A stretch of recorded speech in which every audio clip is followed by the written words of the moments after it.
Welcome back to my channel. If you're new here, welcome to my channel. This is an unboxing video of the Pressure King Pro electric pressure cooker. And it also includes the first two recipes that I've cooked in the pressure cooker.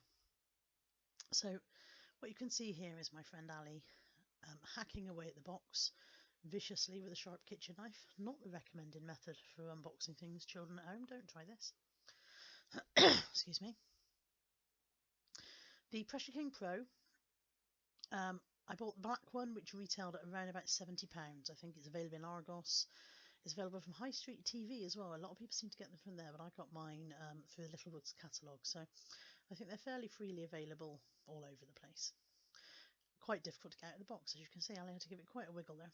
So it is a 12-in-1 multifunction digital pressure cooker, and it cooks food up to 90% faster than standard oven methods, and retains flavour as well, allegedly.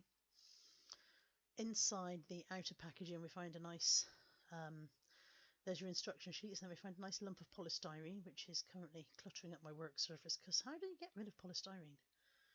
They don't recycle it, I don't want it.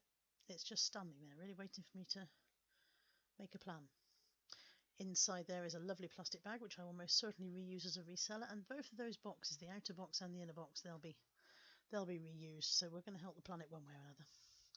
You've got your handy tips to help you get started leaflet there. The larger leaflet is a reprint of one of the pages of the instruction manual, so I presume that's the one that people were ignoring, and they felt that they ought to put a larger bit in there and underline some bits in red. So there is also in this packaging a recipe book, which I have glanced through, but I haven't actually made any of the recipes per se. My plan for the pressure cooker is to make a beef stew. There's my beef sitting there. You saw my bag of casserole veg. So there is an LCD control panel on the front. Sorry if you can hear my dog barking in the background. Inside we find the plastic steam tray. There's a plastic measuring cup as well. That's the connection cable as well in that little bag there, and the instruction manual. The copper inner pot is the bit that you do the cooking, and you don't put any water into anywhere apart from inside that copper pot. The Pressure King Pro comes in different sizes, and I don't know if the pot is copper in all of the sizes. This is the 5-litre version, which has the copper inner pot. I don't think you would care what colour it was, but you know, the point is that the food and all the liquid only go inside that inner metal pot. You need to make sure that you don't put it in between the pot and the outer cooker. So we had a quick look through the instructions, and then we had a slower look through the instructions, and then we had another look through the instructions. I didn't find it the simplest thing to use, but I did realise that I had to do what they call a steam clean on it before you use it. So we read this bit. There was the before cooking, how to steam clean. We read that. Apparently we read that for ages. I didn't realise how long we focused on that, but here we still are reading that. Still reading, discussing with each other whether it made sense or not.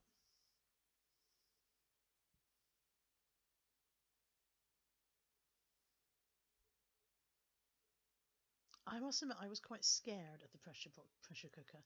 My recollections of pressure cookers are the kind of the old ones that your granny used to have, with the knob on top that would rattle ferociously, and if you didn't do it properly, the knob would fly off and make a dent in the ceiling. And I actually, funnily enough, I bought one of these ones about 1.5 years ago, and it sat in the kitchen in its box for about a week, and then I took it back to Asda and got my money back because I was scared to open the box and get started. I was so unnerved by the concept of blowing the roof off the house that I left it in the box, and then I took it back to the shop. Excuse me. So there's all of it. You get a plastic measuring spoon. You don't get that plastic jug. That's my own model's own jug. And I believe we filled it. Now the mistake that we made, or rather me, because Ali didn't make the mistake. The mistake that I made to do the steam clean was that I filled the pressure cooker with cold water. What we discovered afterwards was that if we had filled it with hot water, bearing in mind it was only for the steam clean, if we'd filled it with hot water, it would have reached pressure much more quickly, and this stage would have taken, hello Ali, would have taken 1/10 of the time that it did. But I filled it with cold water, not knowing any better, and it took a very long time for it to reach temperature and even begin to build steam to reach pressure. So I put in 2 large jugs. I think that's a 3-litre jug. And I think there's a minimum and a maximum mark inside. And if I recall correctly, we had to fill it to about 4.5 litres for it to reach the maximum mark. So there's Ali peeling all the bits of plastic off the lid. She got the good job. It's like when you buy a mobile phone and you peel the plastic off. Look at her peel. Some of the plastic would not come off around the handle. We did struggle with that. I think she's looking for that sharp knife again. I think I hid it, took it away so she couldn't hack herself to death with it. So there's the second jug of water going in. We were still really quite unsure at this point about whether we were doing the right thing or not. I'm not quite sure. This is my arm coming in now and interfering with whatever Ali was doing. Getting involved. So we filled the pressure cooker with water. You don't put anything else in for that steam clean. You don't put any cleaning products or anything in there. The copper bowl itself lifts out and can be washed normally. Apparently you can also put that in the dishwasher. And also the entire lid comes apart for washing, although that's the part I haven't actually got to grips with yet. On the side of the pressure cooker there is an arrow that you line up, and then you turn the handle until the 2 sides of the LCD panel line up. When you've done that, you hear a click, and when that LCD panel's lined up, the top and the bottom, then you know that you've got the lid on correctly. There is a pressure release valve on the top, and if that is down, the lid will not open. So you don't try to force the lid. If the lid doesn't want to come open, it means there's too much pressure currently built up inside for you to open it safely. So you must wait until the pressure decreases before you release the lid. So we turned it around so that you'd actually hopefully be able to see it, and there's Ali plugging the lead in at the back now. I did think perhaps I would fast forward some of this, but I don't know which bits to miss out and which not to. You've got a really nice space age LCD control panel, and a really dense woman there peering at. See that woman in the glass? That's me peering at it like she's never seen anything quite like it before. Ali going, look, pretty lights. Oh, and the pretty lights started flashing, which we found terrifying. So you get 4 zeros on the front, and then it goes to on. And we messed with the valve on top, trying to work out whether it was the right way round or not for ages.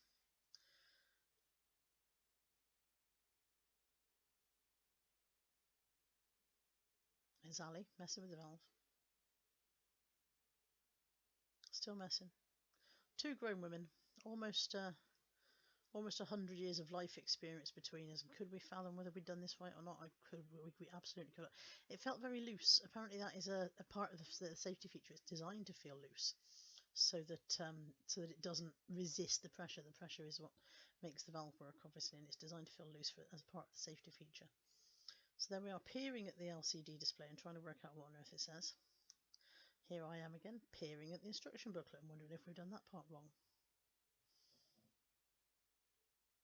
In the end, I think we went off and left it. We could hear it. It started to fizz slightly from the front room, and I came back out and I said, oh, I can see a little bit of steam, so I'm sure it's gaining heat in there. And as I said earlier, the reason it took so long to come to pressure was that I had filled it with cold water. I should have filled it with hot water for this initial cleaning process. But eventually it did start to do things. So we abandoned it for a while, came back and checked on it, and sure enough the countdown had started. It was on a 30-minute setting for the clean, and it had started to go down, so we knew it was working at that point. So at the end of the steam time, we returned to the pressure cooker, feeling somewhat trepidatious. Is that a word? I'm using it. I'm taking trepidatious to release the steam, and in a second I'll include a clip with the sound on so that you can hear us and see how we were dealing with this. Can't let it all out. Go! It's coming back on. There you go. Is it meant to come that fast? Let's go. Yes. You sure? Yes, it's got to get rid of it. Oh, that fast? Yes, it's got to get rid of it.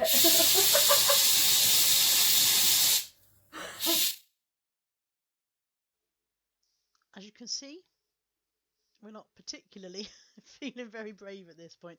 The instruction booklet is full of dire warnings about how you must use something to press the nozzle with, and you mustn't let the steam touch your steam burns and you'll die a horrible death, and I read that very, very clearly and believed every word of it. And I'm sure it's true. Don't get me wrong. I'm not suggesting that it is incorrect, but it filled me with the fear of pressure cookers. So yeah, we made sure that we were safe. That as you can see, we nudged the valve with the wooden spatula before releasing the pressure. I don't know if you can still see the steam coming out at this point in the video, but it took quite a long time for the steam to actually come out of the pressure cooker. And I think at one point I go back to it and give it another bash with the implement. So there we go. Here we go. Going back and giving it another bash. And there goes another shot of steam. So we thought it had slowed down. So we came and opened it. There's my terrified face. Came and opened the valve a bit more and let another load out.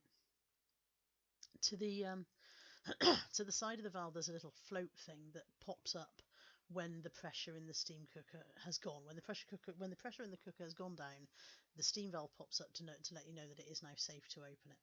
So that's what we're waiting for. Something that puzzled me was that in all of the YouTube videos I had watched, with the little valve had a red end, and mine did not have it. And I was like, have I been sent a faulty one? I joined a couple of Pressure King groups, and I actually posted very quickly on Facebook to say, should mine have a red bit, and got mixed reactions. But several people said theirs didn't, which at least set my mind at rest that mine was not broken in any way. So eventually, all the steam seemed to come out. Here I am hitting it with my little wooden spatula again. Couldn't leave it alone, you see. Typical woman. Got to prod and poke things. There's another shot of steam just came out then. It's very loud. It sounds like a train coming into the station. And eventually we got to the point where we thought we might be brave enough to attempt taking the lid off. I think I went in with a bare hand and then bottled it, came back out and went back in with a tea towel. You see my faltering hand as I'm sure that the steam's going to come out and take all the skin off. So went back in with a tea towel. I've since discovered it's quite safe to take the lid off with your hand. It's really not as long as you've let the pressure out, the steam doesn't come flying out the cooker and cook your hand on the way out. And there I am admiring my pot of boiling water, which was, I've seen boiling water before, so I'm not quite sure why I was so enthralled by it. Lift that out and pour it away. And what we've achieved by doing this first steam clean is making sure that any dust from the manufacturing process is gone from inside the lid and the steam valves and things like that, so that none of that's going to get into my my beef stew.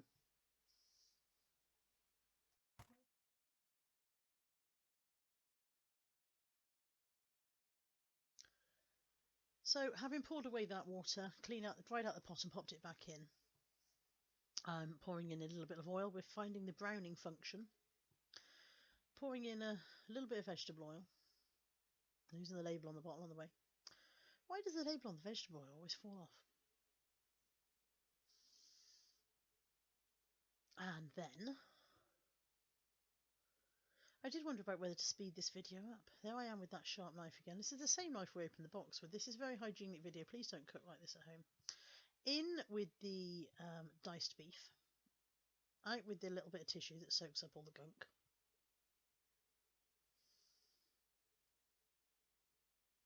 And we simply stirred that around with the wooden spatula. So at this point the pressure cooker is acting very much like any old pan would on the hob. It's just got the heat from underneath, and you've got the oil and the meat in there, and I'm just browning that off. We browned it off nicely. And then I added in a bag of casserole veg. I'd only bought the one bag of casserole veg from Tesco, and on reflection, looking at the size of the pressure cooker, I could easily have put in 2 bags. I mean, you may pre-prep your own casserole veg, but I was lazy and bought a pre-prepped bag. So yeah, on the reflection, looking at the size of the meal we got out of it, another bag of veg would have bulked out a bit more. You can also cook potatoes by putting the plastic steamer tray in on top of your stew. You can cook potatoes in the steam from the cooking, without soaking them in the stew itself. This is what did I use? Oxo, I think. No, I used a casserole packet mix. I bought a casserole packet mix from Tesco. I think it was a Schwartz one or a Coleman's, and that went in. You just need to make sure that you have enough fluid to go up to the minimum level, which I'm sure I checked, and Ali made sure she had, and then we stirred it all around, back on with the lid, lining up the arrows to make sure they line up, and then turning it until the LCD panel lines up with itself. We then press the stew button. Literally, there is a button that just says stew. It flashes to let you know that it's understood what you want. Then it says on, and it begins to build up the pressure. And away we went and left it to do its thing. When we came back, the control panel said end, and I think I detailed Ali to release the steam this time. What we discovered is that, I discovered this afterwards in fairness, is that there are two ways to release the pressure from the pressure cooker. You can do what is called a natural pressure release or a quick pressure release. To do the natural pressure release, you just don't go back to it after the end of the cooking time, and it will gradually release its own pressure over the period of, I think, about 15 to 20 minutes from what I've read. This is the advised method if you're cooking a stew or anything wet like a soup, and you can see why. What's happening there as Ali's releasing steam is quite a lot of the liquid from inside is is spraying out as well, and it went everywhere. It spat like fury. So what this is basically stew juices that are gathering all over the top of the pressure cooker and generally making a heck of a mess. And as I said, we've discovered that if we'd left it to do what they call a natural pressure release, that would not have happened. So whilst it's fine to do a quick pressure release for any kind of dry thing, if you're doing a particularly anything with a high liquid concentration, then they recommend that you let it release its own pressure naturally over the slower period of time, and that way you don't get this spattering and this absolute mess everywhere. So because we'd done it that way around, it took us quite a while. I've trimmed a lump of footage out, probably another 5 minutes of us patting away at it and cleaning it up and wondering if we'd done it wrong and so on and so forth. As I say, hindsight is 2020. So Ali very kindly cleaned up the top of the pressure cooker, and eventually we decided we were brave enough, I think, to open the lid. So turn a quarter turn clockwise until those arrows line back up above the handle there, and then Ali lifts the lid off, and voila, in just over 30 minutes, I would say a maximum of 40 minutes, including the time it took us to mess around with that valve. So if you'd done a natural pressure release, it still would have been done within an hour. That has turned from raw meat and rock hard vegetables into a really nice stew. I added some gravy granules to thicken it up because due to the amount of stock that I used, and if I'd used more casserole vegetables, as I said earlier, I probably wouldn't have needed to thicken it so much. Of course, you can use the traditional cornflour thickening method as well, but I added some gravy granules to thicken this up. And next up, you'll see the finished article. And there it is. We got 3 decent sized portions of stew out of this recipe. This was 1 pack of diced beef, 1 bag of casserole vegetables, 1 casserole mix. You could have easily doubled up the quantities and still used the same amount of liquid and had a much bigger amount. But because I didn't know what I was doing with the pressure cooker, it didn't occur to me to get bigger quantities. The meat was lovely, really, really tender, and the vegetables were soft and cooked perfectly. It was really a lovely stew, and to be done in an hour from start to finish was unbelievable. So the next morning, flushed with the success of my beef casserole, I decided I would have a go at a cake. I was surprised to learn that you can make cakes in the pressure cooker, but my oven is very temperamental and cakes come out with a slope and burnt on one side, and they're never very successful. So I thought I would give it a go. What have you got to lose? I got myself a Lemon Drizzle Cake kit from Tesco's. It's one of those where you add oil, eggs and water, and by the time you've done all that, you wonder what on earth was in the bag. So I think the bag probably just contains flour, dried milk powder and sugar, doesn't it? Anyway, popped that into the bowl, found myself the correct quantities of water and oil into a jug, and then added my eggs. I always add my eggs into a separate receptacle to the cake mix, having learnt a long time ago that although eggs don't know where they're born, so you don't need to keep much of an eye on the best before date on the shell, if you have got a bad one, you'd rather empty it into a separate dish than straight into your recipe. top tip from Carla. So that's 2 eggs going into the jug into which I've already got the oil and the water. Not very good at filming kitchen videos. This is a new thing for me, filming myself making stuff in the kitchen. So as you can see, I suddenly realised that I needed to move the camera if you guys were actually going to see what I'm doing. So oil and water and eggs into the jug. Give them a quick whisk up with the whisk. Look, admire my whisking technique. And then that simply goes straight into the cake mix, stirring as you go. And this is a very, very quick and simple method for a cake, I have to say. Traditionally, I've made plenty of cakes in the the standard way of creaming the butter and sugar, but these cake mixes are an absolute dream to work with because this is over and done with in just a few minutes, really. So a good mix. The thing when you're making cakes in the pressure cooker, I discovered this by joining pressure cooker recipe groups, is to use the large round paper cake cases and to use 2 of them. So you'll see here that I've got 2, one inside the other. One of them, of course, remains on the cake, but the other one you're able to use over and over again. So it just helps it prevent burning. It gives you that extra layer of protection in the bottom of the pressure cooker because all the heat comes from the bottom. So pop my 2 paper cake cases in, wander off in search of a rubber spatula. Silicon spatula. I did lick the beaters. I did. Might not look like I did, but I went back and licked them afterwards.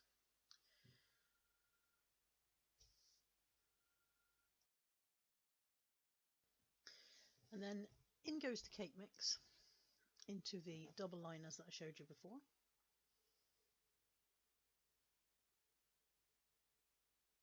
Scrape out the bowl nicely. Leave a little bit in for the chef, obviously. Always leave a little bit for the chef.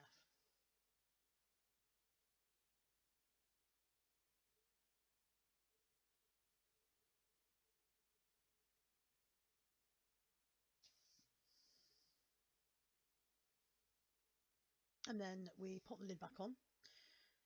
Because we're baking a cake, we don't need to close the steam valve. The steam valve will remain in the open position for the whole of this process. I did grab the camera just to show you that I was leaving it in the open position. So you don't cook it under pressure. The pressure doesn't need to build up, so the steam gradually just vents all the way through the cooking process. And then you cook your cake on the meat setting. I'm not sure why. There is a bake setting on the pressure cooker, but all of the recipes that I've seen on the pressure cooker recipe groups say that you cook your cake on the meat setting and you increase the time using the plus button to 50 minutes. And then it will say on. There we go. And then the timer will begin to count down immediately because there is no pressure needed to build up. You don't have to wait for that part. So the little circles go around immediately to tell you that it's started. And here I am, 50 odd minutes later. You don't need to wait for the steam to vent because there's no steam in there. It's vented all the way through. Off with the lid. Very trepidatious again at this point to see whether my cake was a success or not. Poke the top of it just in case my fingers went through and ended up in a pool of uncooked cake batter. But no, that's a lovely, well-cooked lemon sponge cake.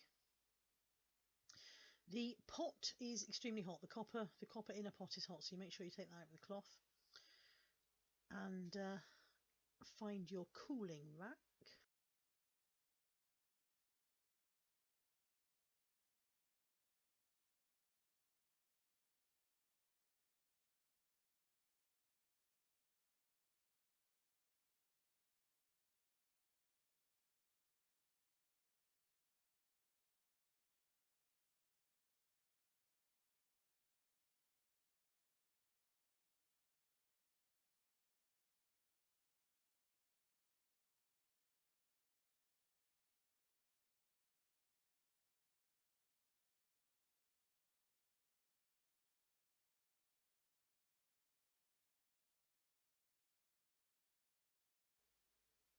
And I decided the best way to do this was the traditional invert the dish technique. So I put the cooling rack on top of the copper bowl.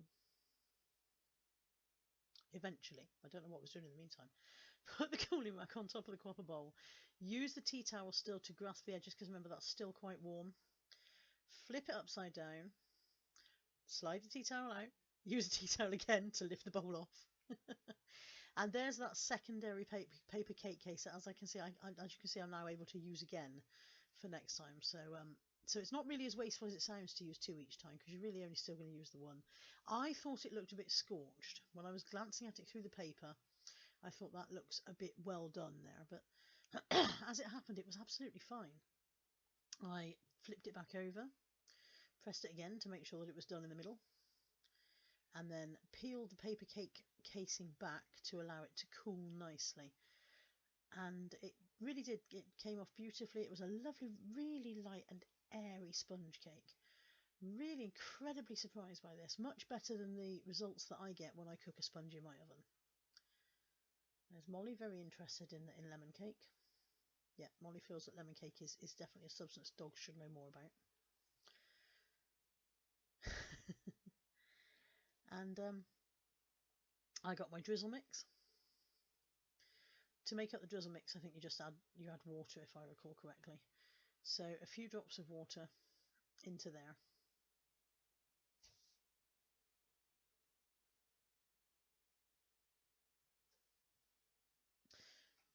And you just mix it really until you're happy with the consistency. I wanted to make sure that it dribbled down into the cake. Although the picture on the box was of a kind of a white glacé lemon icing, I wanted to make sure it dribbled more into the cake. So I continued adding drops of water until it was really quite a runny consistency. As you can see, it runs off the spoon quite fluidly. It's getting very dictionary corner here now. A fork with which to prod plenty of holes in my cake to let the drizzle run through even more. So I stabbed my cake all over.